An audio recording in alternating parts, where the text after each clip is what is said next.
Portugal é o primeiro país a aprovar em letra de lei, ou seja, é a primeira lei europeia que estipula, prescreve uma moratória até 2050 para a exploração mineira. Isso é relevante também porque, obviamente, que a lei tem um grau hierárquico mais relevante, superior à da resolução parlamentar. Ou seja, uma lei só pode ser alterada por outra lei.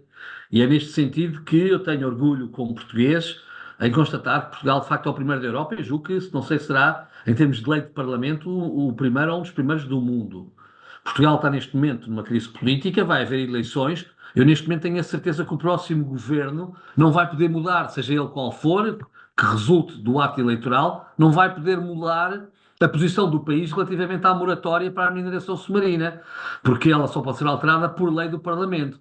E isto é muito bom, porque há muito mais volatilidade nas mudanças de governos, principalmente num país como Portugal, onde teve três governos nos últimos 3 anos, do que naquilo que é estipulado por lei do Parlamento. Os cientistas estão maciçamente por detrás da defesa da moratória. No fundo, o que os cientistas nos explicam é que o que acontece no fundo do mar não fica no fundo do mar, tem repercussões negativas, não apenas na coluna d'água, mas em todo o sistema oceânico. A ciência já comprovou, através de testes que foram concretamente executados de mineração submarina, que para além do distúrbio dos sedimentos do fundo e, digamos, do desaparecimento da biodiversidade, da vida que existe no fundo do mar, há uma pluma de sedimentos que contamina a coluna d'água, mas de uma forma absolutamente gigante. Considera-se que essa coluna d'água será contaminada numa medida de quantidade diária que é o dobro da área intervencionada no fundo do mar. Portanto, estamos a falar de áreas muito grandes e, obviamente, que essa pluma de sedimentos vai, de alguma maneira, envenenar a coluna d'água, torná-la tóxica.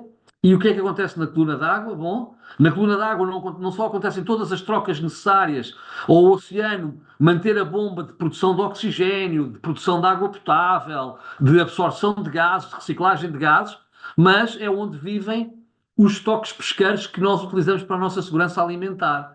E, portanto, envenenar a coluna d'água é envenenar esses estoques pesqueiros, ou seja, é envenenar 20% da proteína que nós humanos consumimos no planeta. Well, até porque realizou a última a maior conferência sobre oceanos que existiu no planeta, que foi a Conferência da ONU 2022, em que Portugal foi co-anfitrião com o Quénia. Portugal teve uma enorme influência através desta conferência num grande progresso da agenda multilateral do oceano. Tomaram-se muitas decisões nestes últimos 3 anos, desde 2022. Eu diria até que se tomaram mais decisões e mais relevantes que nos últimos 30 anos no que respeita à agenda multilateral do oceano.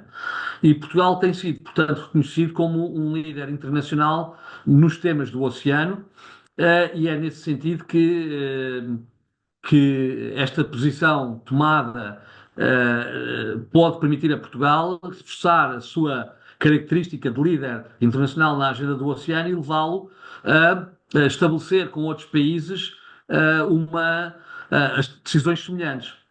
Infelizmente, Portugal, e eu diria que se calhar todos os outros países do mundo da mesma forma, não têm uma verdadeira política externa para o oceano.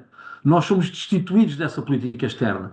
E sem ter uma política externa para o oceano, Portugal não tem, obviamente, os mecanismos, os meios, as iniciativas para poder